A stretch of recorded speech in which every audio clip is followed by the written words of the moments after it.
Baitullah kan balik je. Buat kos satu hal lah. Satu lagi belum lama sangat pinjam duit, simpan duit orang kan. Pergi kita umrah Madinah, kami berasa-rasa nak cari tempat antara rumah Nabi dan mimbar Nabi itu dipanggil sebagai Raudhah min Riyadil Jannah, taman daripada taman syurga. Balik Malaysia hilang taman dekat mana. Walaupun tak ada taman dalam hadis yang sebut antara rumah Nabi dan mimbar itu, ialah di Madinah kan, di tanah suci, di Masjid Nabawi. Hilang ni tak nak lepas balik umrah. Lepas tadi kalau balik haji dah selesaikan rukun iman Islam yang kelima, tak nak langsung datang ke majlis yang disebut majlis ilmu, yang disebut taman-taman syurga. Saya pernah sebut kot kan, kalau kira-kira daripada 10 tahun ke belakang ni, daripada tahun ke tahun berapakah jumlah orang pergi haji, pergi umrah. Di antara negara yang paling ramai haji barangkali tidak, tapi umrah. Kalau Indonesia atau rakyat dia juta ratus juta penting, ramai lagi rakyat Malaysia yang pergi umrah. Alangkah imarahnya bumi Malaysia ni, bukannya soal Masjid dan Surau je imarah, sudah pastilah. Imarahnya bumi Malaysia ni, kalau mereka yang pergi umrah tu, ya haji tak apa, 30,000 mungkin setahun kan, ratusan ribu yang pergi umrah mampu untuk menghidup juga taman-taman syurga yang disebut majlis ilmu itu kan. Saya ingat setiap 5 waktu je penuh masjid dan surau untuk orang solat satu halal. Dia faham tentang solat majlis ilmu tu dengan temu solat berjemaah. Tapi tidak begitu, itulah hakikat manusia. Ini yang kita selalu duk bahas-bahas sampai viral. Isu masjid dia viral kamai ni kan.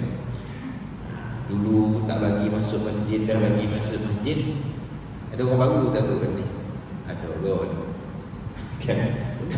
Tak ada orang yang baru. Kalau ada mungkin tak seorang dua kan. Tapi yang lainnya nampaknya orang-orang lama je lah kan. Tapi Alhamdulillah, saya yakin orang-orang yang lama ini antara dalam musim Covid ni Allah bagi pelihara dia kan? Bukan soal takut mati tuan-tuan. Kalau kena Covid pun kita tahulah, istilahnya kita redha dengan Covid itu kena ke atas diri kita. Dia faham, dia tak kalut semacam.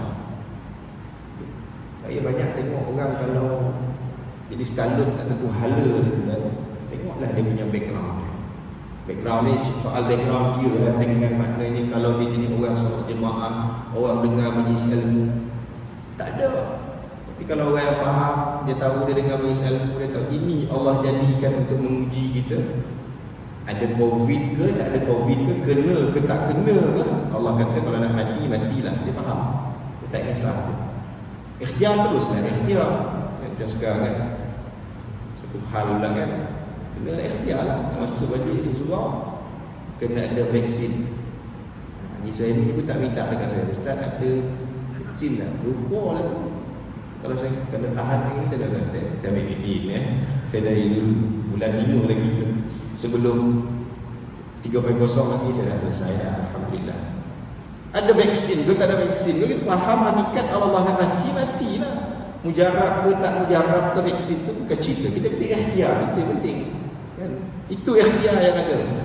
2 hari sudah keluar pula dalam Sarawak, ada, saya pun tak baca, tengok tajuk kan, kata dah ada pakar kita dah kena jumpa ubat untuk lawan Covid ni pula kan.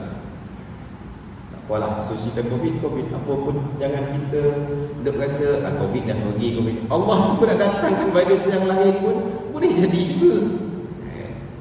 Tak apa kan tak pakai mask kan. Okey lah tu sebab saya nampak tadi, saya tak tengok live tapi tengok ulang saja tengok kan. Saya nampak bila start live tu apa benda ni, PM pun dah buka lah. Maknanya kalau dah jauh-jauh tu boleh lah pun tak payah mask kan. Ya dah, so jarak satu ni apa ni 5 meter ni kan. InsyaAllah sakat ni saya sihat lah, Alhamdulillah kan. Lain kan kalau datang batuk-batuk, demam panas, kita pun tak datang lah, tak sihat juga begitu, tak sihat. Nak balik pun dia kata, kalau balik kampung, kalau rasa batuk, sihat tak sihat, tak payah balik kampung lah, dulu relax dulu kan. Kalau ikut semasa dalam tempoh setahun ni, saya 4 orang close contact. Bukan nak kata kita dikepal ke apa tidak, tapi kadang-kadang ada benda yang kita kena tengok dululah. Betul masa tu pun memang dah selesai dah, kita kata istilahnya vaksin kan. 4 close contact, 2 daripadanya siap suruh. Pergilah Syekh, dia kata, kawan-kawan lah tu kan. Pergilah, dia kata kita jumpa burak lama tadi kan. Burak elok pula pegang-pegang apa semua. Kacau kan. Kacau juga kan, tapi anggap tu dah jumpa 3 hari, tapi lepas 3 hari tunggu hari ke-4 kita pun tak keluar mana-mana pun. Duduklah kat rumah kan. Tunggu hari ke-7, hari ke-8, tengok okey kot. Alhamdulillah, tak ada. Tengok keluarga okey, alhamdulillah. Maknanya benda tu memang kita kaji, di kajian katakan dekat mungkin batuk, mungkin apa pegang tangan apa boleh berjangkit. Tapi saya ingat lagi, tengoklah masa saya jumpa dengan dia walaupun lebih 5 minit saya ingat jaga dia tu pun, dia pun pakai mask, saya pun pakai mask. Walaupun nampak dia macam ada tak selera, demam tak selesa, dia kata tak, tapi okey, tapi sehari lepas 2 hari lepas tu dia beritahu COVID kan. Bermula sebelum tu isteri dia kena dulu, isteri dia pergi kerja, isteri dia kena kan. Tu tak kira lagi, ngam-ngam betul lepas solat tarawih hari tu kan. Solat tarawih, saya kalau solat dekat surau, saya nasihat surau tu. Jadi bila saya datang, budak imam tarawih tu tak nak jadi imam. Elok bila dia sembahyang isyak, lepas sembahyang isyak tu dia nampak saya, ustaz jadi imam kata. Esok dia tu ayah dia kena, 2 hari 3 hari lepas tu dia pula kena. Dalam rumah dia 7, 5 yang kena, 2 tak kena. Kacau, kata saya ambil mic kat dia kata kan. Ya alhamdulillah. Kita pun lepas tu kita duduk pula sembahyang tarawih kat rumah kan.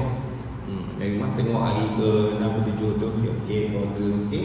Nak cerita ni benda tu izin Allah semua. Tapi apa-apa langkah-langkah berjaga-jaga, kita buat cara SOP yang terbaik kita ni. Bila berada dekat masjid, dekat surau, SOP kita cukup sempurna kan. Tak apalah, itu soal. Nak ceritanya tadi, kita kalau kita faham agama, kita rasa bimbang bila kita kena benda itu. Rasa tu ada tapi tak keterlaluan. Faham memang hakikat kita ini Allah tentukan kejadian di dunia ini sementara untuk kita jadi hamba yang sentiasa imannya mantap, takwanya mantap. Apa-apa berlaku nak kata habis-habislah dekat dunia ni. Nak kira mati, matilah. Tak kira apa sekalipun, tetap pasti akan berlaku saat kematian itu. Jadi kalau kita lebih baik, insya-Allah perginya kita sama ada sakit COVID ke tak COVID, apa kita dalam keadaan baik, dikubur kita sejahtera, dibangkitkan di akhirat dengan amal soleh kita, pemudah urusan kita untuk mendapat syurga Allah Subhanahu wa taala. Jadi tuan-tuan dan puan mati Allah Subhanahu wa taala. Jadi mudah-mudahan kita sentiasa menjadi orang yang istiqamah untuk sentiasa melaksanakan ibadah, khususnya dalam selepas kita buat yang fardu yang memang dituntut solat, lagi kita mampu untuk hidupkan, mencari makanan rohani kita. Orang hari ini dalam bab tuan-tuan buka dia sikit kan, boleh buat aktiviti tu kan. Berapa ramai orang antara aktiviti riyadhah sukan yang menjadi kegilaan rakyat Malaysia sekarang ni, apa dia? Kayu musikal.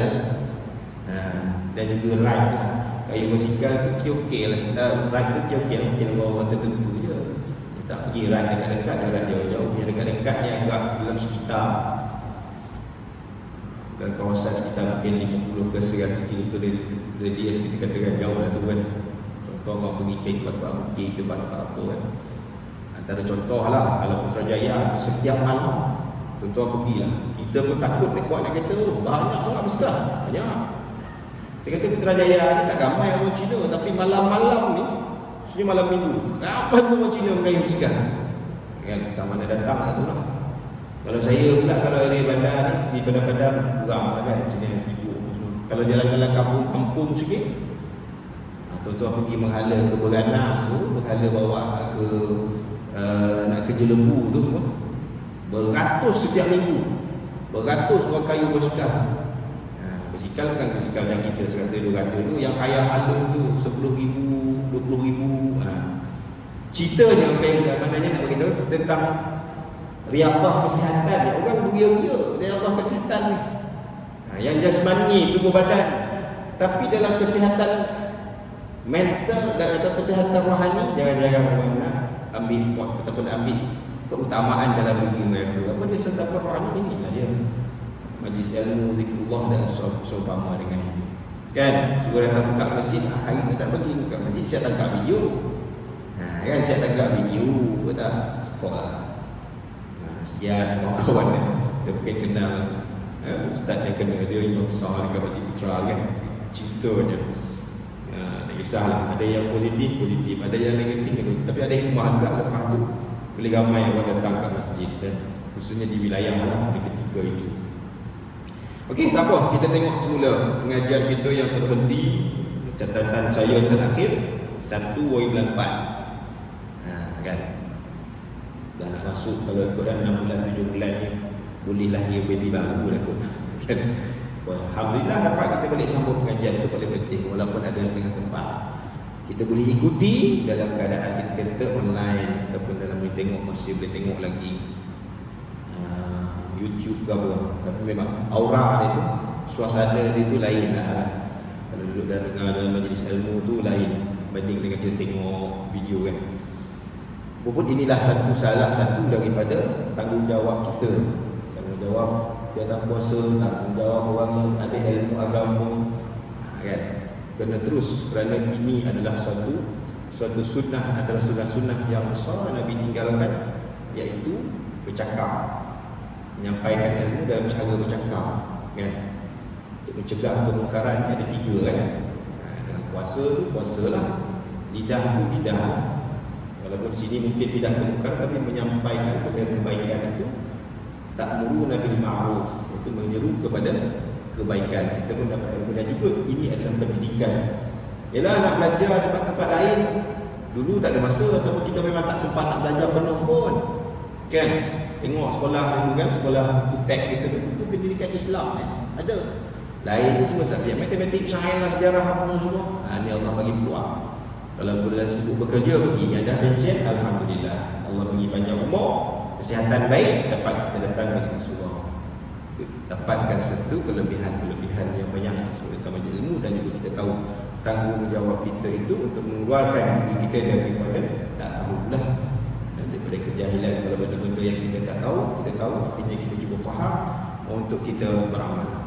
Baik, kita berhenti dulu. Kita dah mulakan dengan bab yang baru, keistimewaan umat Muhammad sallallahu alaihi wasallam, iaitu dalam perkara yang sebab dia tak ada tulis nombor ni, dia punya bab ni tu. Tengok sikit bab yang buat kita baca lah sikit sebagai imbas kan. Agak-agak bulan depan tak ada PKP ni, PKP tu lagi tak. Iaitu kita cerita tentang kemuliaan dan kelebihan wudu, kemudian kelebihan dan kemuliaan muazzin, ketiga kelebihan menjawab azan, keempat kelebihan membina, menziarahi dan duduk dalam masjid, yang kelima iaitu kita dah masuk itu cerita tentang kelebihan Allah anugerahkan solat. Solat yang mana disyariatkan kepada kita daripada 50 waktu, 5 waktu sahaja, walaupun dia diletakkan dalam rukun Islam tapi letak dalam rukun Islam pun masih ramai yang ingin nak solat. Yang kita ni nak ingin solat, seboleh-bolehnya kita nak perfect, sempurna. Seboleh-bolehnya diusahakan sempurna. Walaupun pada zahirnya, pada pandangan kita nampak solat ni tengok bolehlah sembahyang, kata susah pun kan. Nampak kat takbir sampai salam. Tapi dalam segi aturan ni kita belajar ada 13 rukun, bukan soal rukun itu sahaja. Bahkan kita tahu sebelum kita solat kita perlu suci, kita perlu bersih dengan kita melaksanakan wudu. Habis segalanya selesai solat, ada pula kita kata dari sudut amal-amalan sendiri dalam solat itu yang kita boleh buat. Dan akhirnya kita nak selain daripada amalan itu diterima, solat itu diterima oleh Allah, kita nak kesan daripada solat itu. Sebab didatangkan ayat Quran, didatangkan hadis-hadis cerita tentang kelebihan-kelebihan, keistimewaan diberikan anugerah ini kepada umat Muhammad. Supaya kita nak buat ibadah ini, bukan ibadah ni sekadar melepaskan batok di tangga sahaja. Ada sembahyang ada. Kan? Sebabnya kita nak pendidikan solat ini, walaupun kita hari mungkin barangkali istilah dah mahir, ya ke dah mahir. Allahuakbar lah. Kalau tengok cara kita solat tadi pun sama-samalah. Kalau mana-mana aja ada lah, walaupun dah banyak kali ustaz cakap tengok kaki kadang-kadang macam-macam lupa masa sujud tu. Sujud tu lah kan.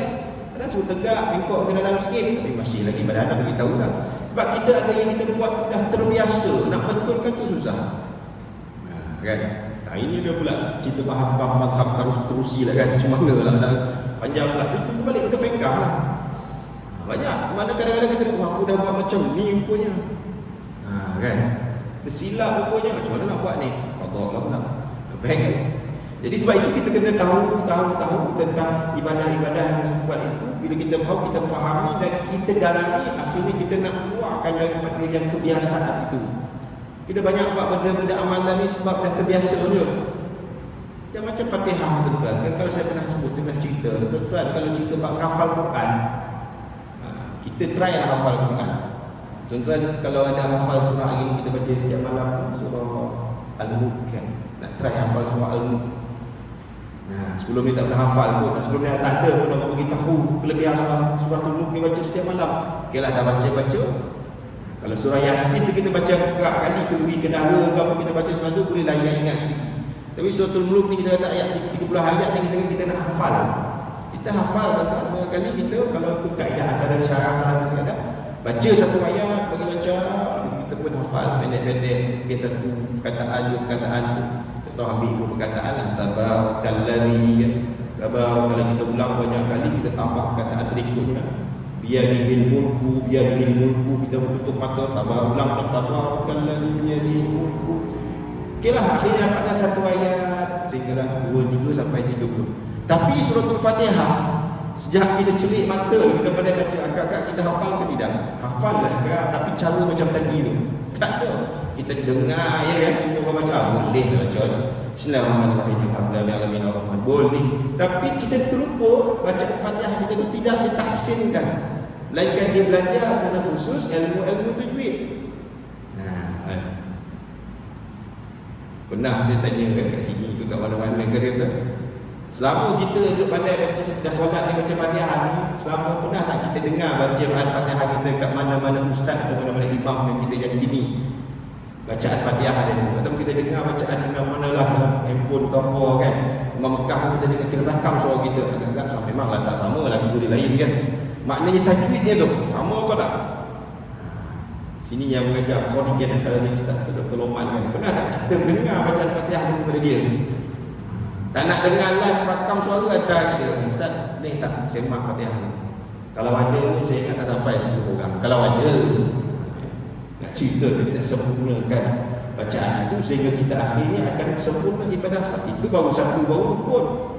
Tak tengok lagi rukun yang lain. Ini tak apalah. So soal-soalat, harap kita boleh sentiasa mempertingkat, jangan berada merasakan diri itu selesa, aku dah buat ni cukup sempurna dan ni selesai dah, aku dah jadi orang baik dah. Yes, memang betul baik kan, memang solat tu kan cegah kemungkaran. Tapi kita tak nak kita rasa selesa atas diri kita sahaja, kita kena fikirkan juga orang yang dekat dengan kita, anak kita dulu, kita bagi cucu kita besok, generasi kita besok, dia orang tu solat dia sempurna tak? Kalau tak, kita cubalah cakap dia perlahan, kita semua kan belajar, terus belajar. Banyak kadang-kadang ini yang jadi huru-hara, kita rasa tak selesa. Aku ni ialah lepas satu masalah, bila kita ada macam tu tuan-tuan, kita kena check balik semua, check and balance balik semua soal ibadah solat kita. Sebab itulah kita kena selalu baca, tapi dalam ni bukan cerita soal nak belajar solat daripada awal hingga akhir, kita nak tahu akan kelebihan-kelebihan supaya kita rasa sesuatu yang kita nak buat itu lebih baik daripada sebelum-sebelum ni. Soal perbuatan tu dia, tapi kita bila dengar ni, oh kita nak buat solat ni bukan solat sekadar solat kita kata yang fardu je, kali kita nak pertingkatkan dengan buat solat-solat sunat yang begitu banyak yang diajar oleh baginda dan disusun oleh para ulama Bangali. Kita boleh buatkan solat itu yang membantu menutupi solat-solat fardu. Bila sebut solat, jangan fikir solat fardu sahaja, bahkan solat-solat yang lain. Masuklah kadang-kadang orang tak ambil berat pun hari ni dengan kes Covid, tuan-tuan yang meninggal kawan-kawan kita ada buat solat gaib tu dia, solat jenazah gaib ada buat lah ya, kena buat lah, kita tak boleh nak solat dia, solat pun 2 orang yang tanya macam tu je kan dekat hospital semua, kita kena buat lah betul. Dengar, belajar juga kena belajar solat gaib tu, walaupun dia tidak mengatakan pada sujud tapi perbuatan kita tu, doa-doa yang kita baca dengan Fatihah yang selawat ya Rabbi Allah mahu doakan, kita buat kita lupa sebenarnya kita buat tu pahala solat jenazah ni seperti besar, pahalanya sebesar gunung Uhud, masya-Allah. Kalau yang tak kenal tu tak apa lah, kita rasa tak apa. Kalau kenal rasa susah pun 2-3 minit angkat takbir Fatihah, kita tadi selawat nak doa kan, lepas salam tak doa pun tak perlu sebab dah dalam solat ada doa. Contoh, ada duduk dia kat kiblat, angkatlah takbir. Nak cerita solat dia ni walaupun tak ada. Kalau kita rasa kita akan nak buat banyak solat, kan itu solat itu barangkali bukan untuk kita. Kita nampak macam untuk kita, tapi sebenarnya untuk kita juga. Kita baca Fatihah hadis sebenarnya pahala untuk kita juga. Masa kita luangkan 2-3 minit tu, Allah kira sebagai amal soleh kamu. Nampak macam buat untuk orang kan, tapi sebenarnya untuk kita juga, sebab kita meluangkan masa untuk benda yang bermanfaat, apalagi benda yang kita amalan yang memang disukai oleh Allah Subhanahu Wa Taala. Maka sebab itu kita kena terus cerita tentang solat. Sebab istiwa Isra Mi'raj ceramah mesti sentuh pasal solat juga. Okey. Jadi kita nak tengok perkara yang pertama itu disebut akan solat ini dihapuskan dosa. Amalan banyak, semua kita tahu amalan ini banyak hapuskan dosa. Jadi kita nak kalau boleh bila hapus dosa biar kita clear. Waktu kita hidup ni dah mati besok tak ada dah dosa-dosa kita. Itu sebab kita kena dengar, kita tahu amalan-amalan banyak hapus dosa. Hapus dosa, puasa pun hapus dosa kan, zakat boleh hapus dosa. Kita nak biar tahu semuanya akan terhapus dengan amal ibadah kita ini. Itu dah selesai, kita nak tengok yang kedua. Solat itu meningkatkan darjat ataupun kedudukan. Bila darjat, kedudukan di dunia ramai orang dapat pangkat, dapat darjat. Kerjanya dapat, gelarannya dapat, macam lah kan. Di akhirat lebih lagi. Istilah dikeluarkan. Saya pun, orang pun kadang-kadang ustaz-ustaz tu terbawa-bawa juga lah kan. Yalah, orang bawa tu marah lah. Marah tu tak nak komen tu okey lah, tapi kalau marah-marah tu kadang marah kepada istilah yang tak kena tu tak edit juga. Apa istilah kalau Covid mula dulu, antara istilah yang muncul orang mainkan iaitu istilah panggilnya golongan kayangan. Kayangan ni tak. Saya duk fikir-fikir juga kayangan ni apa istimewanya kayangan lah. Kayangan ni istilah betul Allah alam-alam yang diwujudkan dalam apa kata istilah tu bukan pada mata kasar, tapi alam tu lebih kepada Melayu lah kan, Melayu, alam tu Melayuan. Ada alam kayangan kan? Ada tempat nama kayangan, sama sebut kayangan langit kan. Tapi tak ada apa dalam Islam. Tak ada apa, kayangan tak ada apa. Tapi kalau kita ada faham dalam Islam tu ada nilai seorang yang Muslim disebut takwa. Kan? Tapi orang kita terikut-ikut dengan istilah tu nak meletakkan orang kayangan ke orang yang diberi kelebihan berbanding dengan orang-orang yang lain. Istilah kita panggil lagi ini dalam Islam itu VIP ataupun VVIP lah, very important person atau very important person. Betul lah, very saya tak tahu lah, Allah Alam. Jadi kayangan orang yang mana dia lah istilahnya orang yang ada pangkat, ada apa semua tak. Jadi masjid pun dijadikan lah viral. Tapi istilah kita VIP laluan khas. Mungkin diperlukan oleh orang-orang tertentu lah yang kadang-kadang untuk bantu urusan dia bukan kerana dia ada mungkin urusan-urusan yang lain yang perlu dibuat. Tapi kalau tak ada sempat masa, diwujudkanlah nama istilah tu. Pergi buat IC pun ada kan, laluan khas.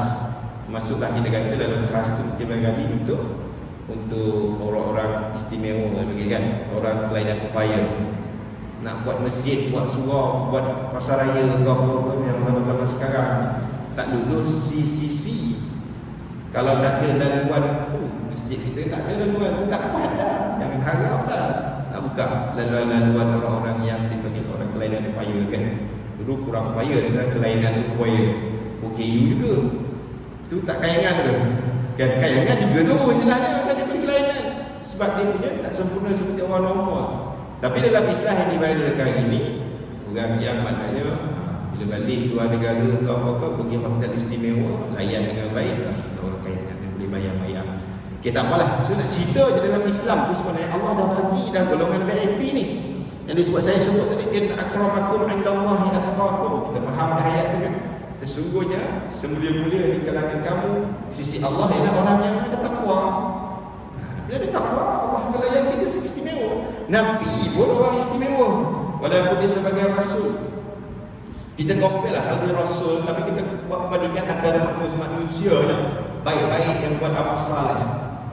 Lepas jauh-jauh daripada sahabat tabi'in kan, kalau hari ini zaman hari ini kita mungkin berhenti, kita panggil dia wali lah kan. Sebab kebaikan itu Allah angkat. Macam orang nak mati, Allah angkat, mudahkan dia dengan wajah dia ucapkan nak mati la ilaha illallah.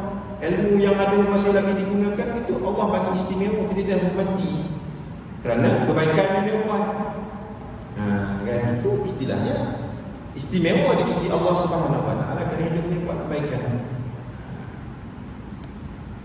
Dia nak beritahunya dalam hal ini kadang-kadang jangan kita mindset sangat pada benda begitu. Memanglah dunia ni kasi itu. Orang nak cari pasal kan. Tak apa hati ada je benda je. Tak apa hati ada tu pasal. Pesan sama-sama untuk diri saya juga kan. Kita kalau orang dengar yang sihat, dengar kuliah tu, jangan jadi orang yang kaki viral kan. Tak payah. Kalau dapat satu tu, dengar baca tengok je lah. Tak payah nak jadi judge, tak payah nak jadi fikir dengan dia. Ini isu banyak kan. Tanya isu yang masih lagi kita orang agak hangat juga lah kan. Dakwah kan, soal pendakwah. Saya tak nak pahala benda tu. Tuan-tuan nak tengok, kita tengok. Saya tahu cerita tu pun agak hangat bila dah seminggu lebih. Bila tengok, baca je lah kan. Baca je. Kita pun dengar Wallahu'alam. Tak payahlah nak kata waktu buat ni mana. Urusan tu kita anggap biar kita jadi urusan tu, supaya urusan yang terakhir. Kalau ada pihak berkuasa lah. Kalau ada sesetengah tujuan dia nak buat benda ni, barangkali bagi kesedaran jangan terasuk kepada hidup dia, soal tu kita faham. Kalau kita tak kisah siapa-siapa sekalipun, kalau kita suka dengan orang tu, dia suka je, ambil apa yang baik untuk ilmu dia, yang tak baik tinggalkan. Tak payah kita jadi pengikut sampai kita menjadi hakim pula, menjadi dengar je yang baik. Yang tak baik kita ketepikan. Manusia, siapa yang tak pernah melakukan kesilapan? Semua ada melakukan kesilapan. Tapi kita kena tahu, kita ini orang yang ada akal fikiran. Jangan melampau-lampau. Kita buat akhirnya buat dosa-dosa menyebabkan kita sendiri terjebak kepada benda-benda yang tidak pasti. Wallahu'alam. So kita berluan tu azan sekejap, kita sambung lagi. Hadisnya tak habis baca lah kan. So tengok satu azan insyaAllah.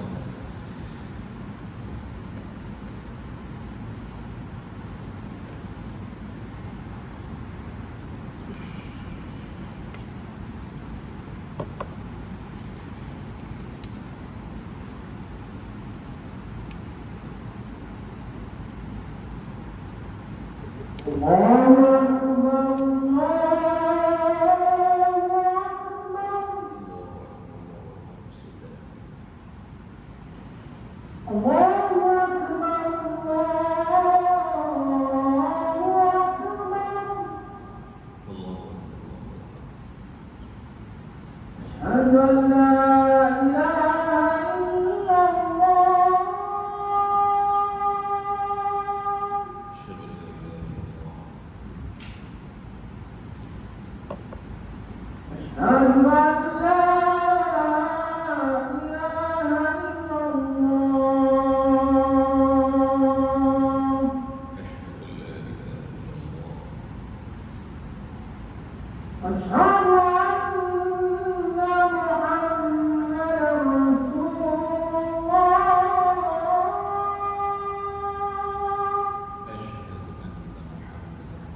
Dia ada 3 hadis tuan-tuan tentang 2 hadis.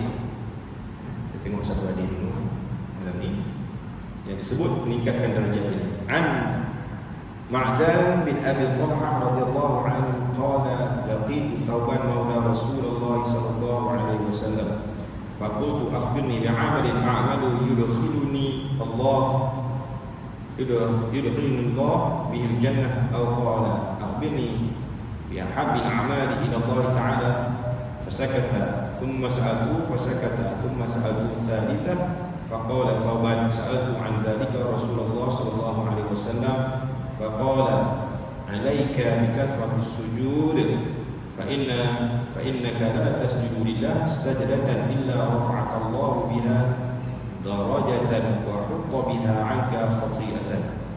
Yang bermaksud daripada Ma'dan bin Abi Talha radhiyallahu anhu katanya, aku telah berjumpa dengan Thawban maula Rasulullah sallallahu alaihi wasallam dan aku berkata kepadanya, beritahulah kepadaku amalan yang mana dengannya Allah akan memasukkan aku ke dalam syurga.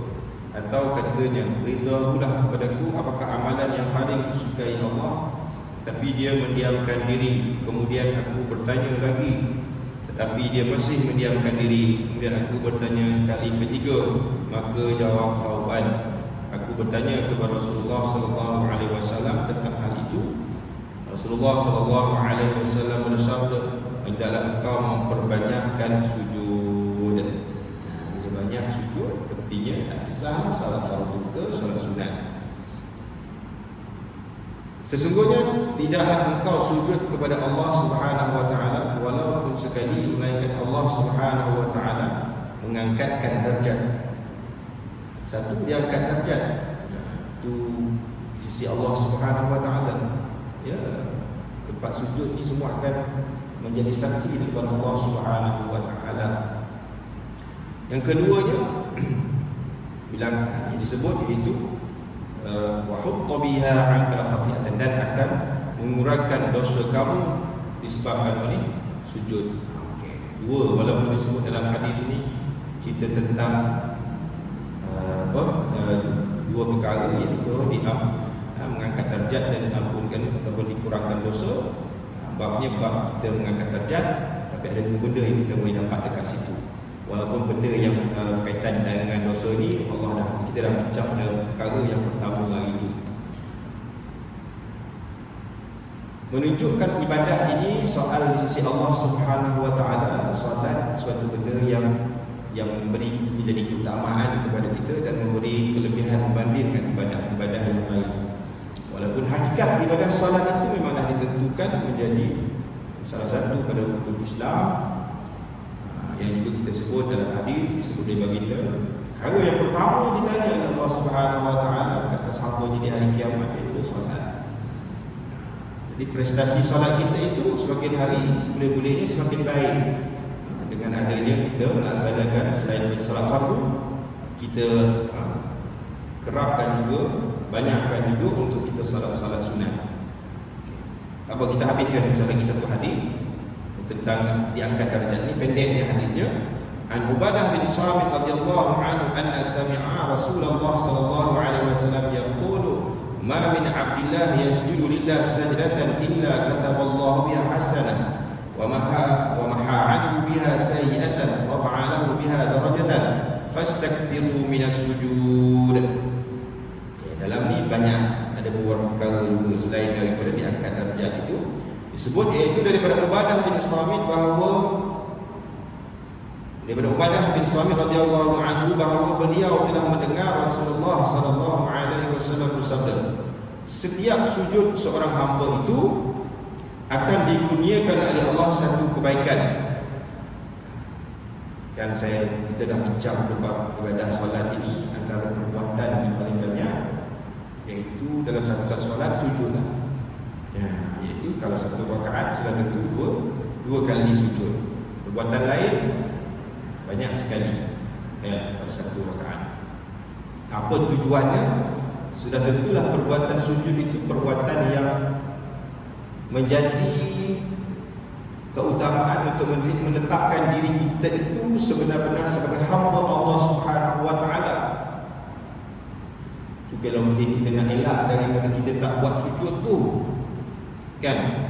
Sujud yang betul tu lah, walaupun istilah hari ni sujud dalam keadaan sujud atas kursi ke apa, tapi sujud yang real tu, yang memang kita turunkan kepala kita rendah sampai sama level dengan kaki tu, sama. Apalagi disebut kalau istilahnya lebih lagi tinggi tempat yang keluarkan najis berbanding dengan kepala kita. Tak? Menunjukkan kita ini sebenar-benar menghinakan diri kita di sisi Allah Subhanahu wa taala. Tujuan hina itu kenapa? Kita nak rasa kita kerdil sangat. Kan? Hamba yang terlalu lemah sangat. Bila kita rasa rasa aku ni hamba yang cukup tak boleh buat apa-apa. Aku ni kalau tak adalah nak rasa bongkak ke, tak ada nak rasa sombong ke. Sebab Allah itu berkuasa atas segala-galanya. Itu kalau sifat-sifat yang kita faham mazmumah ni boleh hilang 100% lah. Kalau boleh hilang 100%, sebenarnya kalau kita cukup menjaga ibadah solat kita. Jadi kalau kita buat ibadah ni sempurna dan diterima oleh Allah Subhanahu wa taala 100%, saya tak langsung kita akan timbul lagi nak buat ibadah-ibadah yang lain. Tak disuruh pun kita nak buat. Sebab kita dah bersih daripada dosa. Hati kita makin bersih ni, tak nak buat dah benda-benda yang disebut dosa, sama ada dosa besar atau bila kita nak buat. Dosa-dosa kecil ni khususnya datang daripada dalam. Hari ni manusia banyak masalah penyakit rohani ni, masalah banyak. Tangan yang menggerakkan tulis apa-apa sahaja tu bukan masalah dia tu. Dia tak faham. Itu dia kadang-kadang kalau benda yang dia share tak elok terus dia tak faham. Sebab masalah penyakit hati dia. Tak tahu apa tujuan. Wallahualam. Sedangkan dia lupa benda yang dia buat tu akan membuat orang sampai kalau benda tu tak betul apa semua, akan menjadi rantaian dosa. Ataupun tak betul pun kalau istilahnya sekalipun betul lah benda tu kan, boleh, tapi ada kaedah Islam itu, cara nak menegur ke, cara nak bagi tahu ke, bukan cara nak sebarkan kepada. Sebab manusia yang macam ni dia macam-macam cara berfikir ni. Kalau rasa tak puas hati atau apa, mungkin kita perlu PM tepi selagi lah. Tegur dengan cara yang baik. Tak mahu tulis nama, hantar surat layang. Tapi surat layang tu individu, bukan kepada. Kalau dah banyak kali tegur, tak mahu juga, tak apa, kena. Kan? Ini isu apa? Isu salah seorang pendakwah. Kan? Sahabat saya juga tu kena. Dia memang akan ditegur seorang perempuan tu. Dia dah memang buat benda. Saya pun tak tahu macam mana boleh lalu kat Facebook saya. Lalu lah dia jual produk kecantikan, tapi aksi dia tu memang aksi lucah. Kita bimbang anak kita, tengok anak kadang-kadang handphone dia buka Facebook kita, dia buka apa, kita kena tengok benda-benda macam tu. Macam anak saya tadi, saya dengar tapi mak dia cakap apa benda dia, dia nampak, saya tak nampak. Dia duduk sebelah kita, tengok kereta tu, kita nak traffic light berhenti. Anak perempuan dia kata, apa tu? Dia kata sokok dia perempuan tu. Saya dengar mak dia cakap, rumah cakap apa, tak ada apa-apa. Dia kata tengok, dia nampak pada tulisan beli. Kalau dia rasa orang lelaki sokok, okey, tapi orang perempuan dia sokok tu dalam kereta dia tu. Maknanya kalau tengok benda yang bentuk yang macam tu lagi, lelaki pula dia apa ni, tayang benda yang tak sepatut ditayang. Akhirnya timbul rasa asmak tegur kan. Dia pula respon, nak jadi Tuhan ke jadi Allah ke hukum Allah. Ini nampak kedengkilan, kedangkalan pemikiran manusia. Tapi yang saya Ustaz pun dia cakap lah, ada iman lagi tu. Tak apa, kita bukan nak glamour, tak nak glamour. Macam saya orang marah dengan saya tu, dia cakap dalam telefon, dia kata tak boleh. Anak buah saya kata boleh lah. Datang kat majlis marah-marah. Sampai dia kata, Ustaz ni kalau tak ada pilihan Ustaz, buang titel Ustaz tu dalam sampah. Saya tak perlu pun titel Ustaz tu, nak bagi saya nama, tak apa. dia kata. Duduk. Kita mula slow dia marah, dia dah marah-marah isu dia nak tempat kahwin je. Saya kata tak boleh. Tiba nak puas saya kata boleh pula kan. Cakap dua telefon yang berbeza. Kita bukan nak puas tak dapat maklumat tak boleh tu. Anak tahu. Saya nak jumpa ni ustaz ni dia kata tak apalah. Marah. Elok miskah pun dia marah ni lagi. Kita marah dia. Sampai dia suruh buang title ustaz tu. Dia kata tak apa, buang lah. Saya tak nak pun title ustaz ni. Oh, title dia pun dunia mati apa ni. Allah bukan nak nilai kita ustaz ke tak ustaz ke. Tapi kita boleh dapat lah satu kalau kita nak bawa nama title ustaz, kita nak jadi orang yang baik. Macam itulah tadi kita dalam soal ni. Kita bimbang. Benda-benda kalau dia kata, aku ni solat, aku dapat tapi apa benda yang dia buat tu tak sedar, itu merupakan satu maksiat besar. Yang bukan bawa kesan untuk orang besar, bahkan orang lelaki tengok terkesan juga. Terkesan lah, istighfar juga kan. Tengok orang tengok juga. Ini pernah maksud kita nak jadi orang supaya boleh kontrol kita punya, kawal kita punya diri kita. Mudah-mudahan dengan ibadah kita disebut hari ini banyaknya sujud. Akhirnya kita akan hina di sisi Allah SWT. Kita tak nak buat benda-benda aku tahu aku hamba yang hina. Aku nak jaga, mudah-mudahan Allah jaga kita supaya tak datang timbul sudut hati kita, cakapan kita, segala-galanya benda yang kita mungkin kalau kita buat apa, kita boleh segera taubat kepada Allah SWT, istighfar banyak-banyak. Jadi dengan sebab itulah kita bincang hadis ni, maka disebut sampai sujud akan dikurniakan satu kebaikan dan dihapuskan satu kesalahan serta diangkat untuknya satu darjat.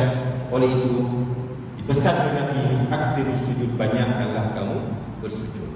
Jadi mudah-mudahan apa yang kita dapat malam ini menjadikan kita di kalangan hamba-hamba Allah yang hidupnya banyak sujud kepada Allah Subhanahu.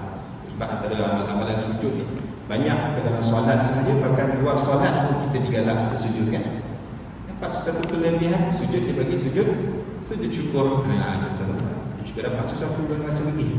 Ini lain pada yang lain yang Allah bagi kat kita, sujudlah syukur. InsyaAllah ada di situ juga dapat kebaikannya. Wallahu a'lam. Aku li qawli hadza wa astaghfirullahal azim. Assalamualaikum warahmatullahi taala wabarakatuh. A'udzu billahi minasyaitonir rajim. Bismillahirrahmanirrahim. Alhamdulillahirabbil alamin wassalatu wassalamu ala asyrafil anbiya'i wal mursalin wa ala alihi wa ashabihi ajma'in. Allahumma zidna 'ilma warzuqna fahma. Nawwirna ya Allah bi nuri 'ilmika wa ba'na nisyan wa yassir wa la tu'assir wa tammim bil khair. Sallallahu ala sayyidina Muhammad wa ala alihi wa sahbihi ajma'in. Walhamdulillahirabbil alamin.